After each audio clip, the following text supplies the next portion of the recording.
Assalamualaikum warahmatullahi wabarakatuh. Anak-anak sekalian, pada kesempatan kali ini saya akan menjelaskan tentang materi prinsip dan praktek ekonomi dalam Islam. Materi ini adalah termasuk dalam bagian ilmu muamalah. Apa itu muamalah? Muamalah adalah ilmu yang membahas hal-hal yang berkaitan dengan urusan kemasyarakatan atau yang menyangkut hubungan dengan antar sesama. Sementara dalam fikih Islam berarti tukar-menukar barang atau sesuatu yang memberi manfaat dengan cara yang ditempuhnya, seperti jual beli, sewa menyewa, upah mengupah, pinjam meminjam, urusan bercocok tanam, berserikat, dan usaha-usaha lainnya. Kemudian, dalam melakukan transaksi ekonomi itu ada hal-hal yang dilarang dan tidak boleh dilanggar. Yang pertama yaitu tidak boleh mempergunakan cara-cara yang batil. Yang kedua, tidak boleh melakukan kegiatan riba. Yang ketiga, tidak boleh dengan cara yang zalim atau aniaya. Yang keempat, tidak boleh mempermainkan takaran, timbangan, kualitas, dan kehalalan. Yang kelima, tidak boleh dengan cara-cara spekulasi atau berjudi. Yang keenam, tidak boleh melakukan transaksi jual beli barang haram. Nah, itu tadi larangan yang hendaknya ditinggalkan dalam melakukan transaksi ekonomi. Kemudian, ada beberapa macam kegiatan yang termasuk muamalah. Yang pertama yaitu jual beli. Nah, di sini kita akan mempelajari tentang jual beli. Apa itu pengertian dan hukum jual beli? Yang pertama yaitu pengertiannya, jual beli menurut bahasa ialah memberikan sesuatu dengan imbalan sesuatu atau menukarkan sesuatu dengan yang lain. Sedangkan menurut istilah syara, jual beli adalah kesepakatan tukar-menukar barang untuk memiliki barang tersebut selamanya dengan cara tertentu atau akad. Nah, jual beli adalah suatu kegiatan yang dilakukan dalam kehidupan manusia dalam rangka untuk mempertahankan kehidupan mereka di tengah-tengah masyarakat. Nah, itu tadi beberapa pengertian jual beli. Kemudian, dari segi hukumnya, jual beli itu ada 4 macam hukum. Yang pertama, mubah atau boleh. Artinya, setiap orang Islam dalam mencari nafkahnya boleh dengan cara jual beli. Yang kedua, wajib, yaitu apabila dalam mempertahankan hidup ini hanya satu-satunya jual beli yang mungkin dilaksanakan oleh seseorang.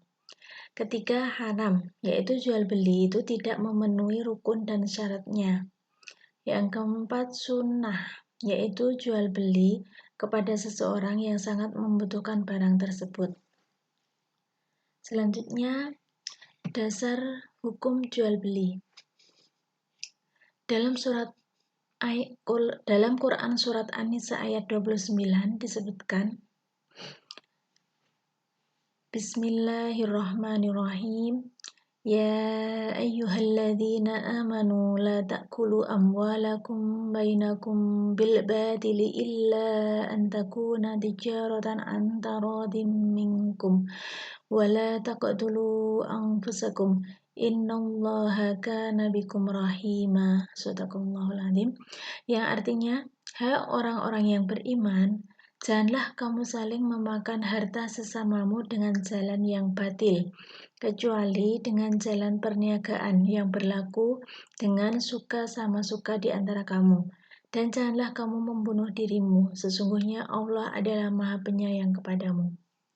Nah, dari ayat ini dapat kita ketahui, jika kita termasuk orang yang beriman, kita tidak boleh saling memakan harta sesama kita dengan cara yang batil, kecuali dengan cara perniagaan atau jual beli. Jadi kalau kita menginginkan sesuatu, kita tidak boleh mendapatkannya dengan cara yang batil. Bisa didapat dengan membeli. Kemudian kita tidak boleh membunuh diri kita atau bunuh diri. Sesungguhnya Allah Maha Penyayang pada kita. Selanjutnya, menurut sabda Rasulullah SAW, la bai'a illa fima yumliku, yang artinya tidak sah jual beli selain mengenai barang yang dimiliki. Jadi jual beli itu boleh selama yang kita perjualbelikan itu adalah hak milik kita. Jadi kita jangan sampai menjual barang-barang yang bukan milik kita. Selanjutnya, rukun jual beli. Yang pertama, rukun jual beli yaitu adanya penjual dan pembeli. Yang kedua, barang yang diperjualbelikan. 3, alat untuk menukar atau berupa uang. 4, akad, yaitu ijab qabul antara penjual dan pembeli. Nah, syarat penjual dan pembeli itu yang pertama itu balik dan berakal sehat. Jadi tidak sah jika jual belinya itu masih kecil atau belum balik. Kemudian barang yang diperjualbelikan itu barang itu suci, memiliki manfaat, milik sendiri, jelas dan dapat diserah terimakan. Kemudian barang itu dapat diketahui oleh kedua belah pihak, baik kadar, jenis, sifat, dan harganya. Selanjutnya, bentuk-bentuk jual beli. Nah, jual beli itu ada bermacam-macam. Yang pertama yaitu jual beli yang sah, yaitu jual beli yang memenuhi syarat dan rukunnya. Selanjutnya ada juga jual beli yang dianggap sah tapi terlarang. Hal itu jika dalam jual beli memenuhi syarat dan rukun tetapi melanggar larangan syarak atau merugikan kepentingan umum. Nah, contohnya seperti apa? Mari kita simak, yaitu contohnya menyakiti perasaan pembeli, ini sah tapi terlarang. Kemudian menaikkan harga dengan sangat tinggi di pasaran sehingga meresahkan masyarakat. Ketiga, jual beli yang dilakukan pada waktu akan menunaikan ibadah Jumat. Hal ini akan menyebabkan orang lupa melaksanakan sholat Jumat. Jadi sebaiknya ketika kita berdagang, ketika masuk waktu sholat Jumat, toko atau kios kita tutup dulu dan bisa buka kembali setelah sholat Jumat. Selanjutnya, membeli atau menjual barang yang sedang ditawar orang lain yang masih dalam masa khiyar. Itu sah tapi terlarang. Kemudian membeli barang dalam jumlah besar untuk ditimbun itu sah juga terlarang. Jual beli dengan maksud untuk menipu itu juga terlarang. Selanjutnya ada lagi jual beli yang terlarang dan tidak sah karena kurang syarat dan rukunnya. Contohnya menjual air mani atau sperma. 2. Menjual sesuatu yang belum ada di tangan, artinya barang yang dijual itu masih berada di tangan penjual pertama, jadi belum diterimakan kepada pembelinya. Selanjutnya, menjual dengan sistem ijon, yaitu jual beli yang belum jelas barangnya. Yang keempat, jual beli binatang ternak yang masih dalam kandungan, sehingga belum jelas. Jual beli najis, minuman keras, babi, bangkai, dan sebagainya, ini juga terlarang dan tidak sah. Selanjutnya dalam jual beli ada yang dinamakan khiyar. Khiyar adalah hak untuk atau kebebasan untuk memutuskan antara meneruskan jual beli atau membatalkannya. Ada macam-macam khiyar. Yang pertama, khiyar majlis, yaitu selama penjual dan pembeli masih berada di tempat berlangsungnya transaksi tawar-menawar, keduanya berhak memutuskan mau meneruskan atau membatalkan jual beli. Yang kedua, khiyar syarat, yaitu khiyar yang dijadikan syarat dalam jual beli.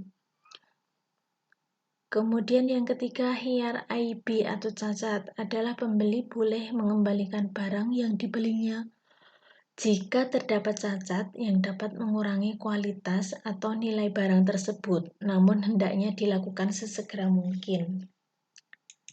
Nah, apa itu manfaat atau hikmah jual beli? Yang pertama merupakan salah satu cara untuk menjaga kebersihan dan kehalalan barang yang kita makan.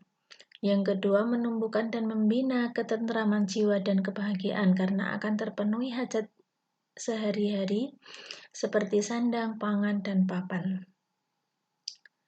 Memberikan nafkah keluarga dengan jalan yang halal akan mendatangkan pahala. Selanjutnya, dengan jual beli akan memperoleh keuntungan, maka nafkah untuk keluarga akan terpenuhi.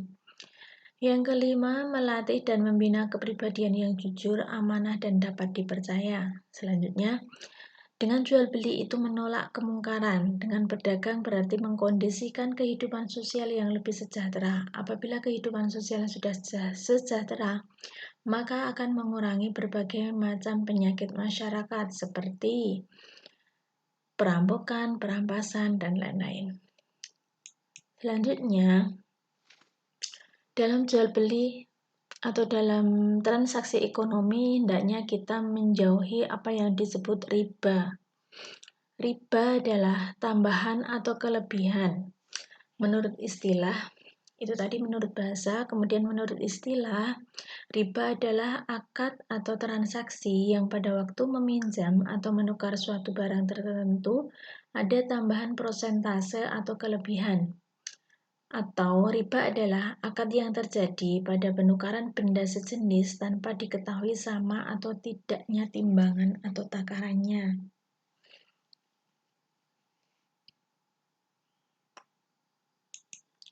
Dasar hukum riba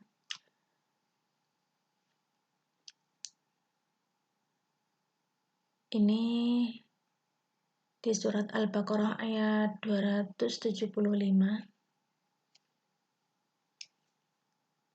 Kemudian dalam surat Al-Baqarah ayat 276 yang berbunyi yamhaqullahu riba wa yarmis shadaqat wallahu la yuhibbu kullum kafarin asim, yang artinya Allah memusnahkan riba dan menyuburkan sedekah, dan Allah tidak menyukai setiap orang yang tetap dalam kekafiran dan selalu berbuat dosa.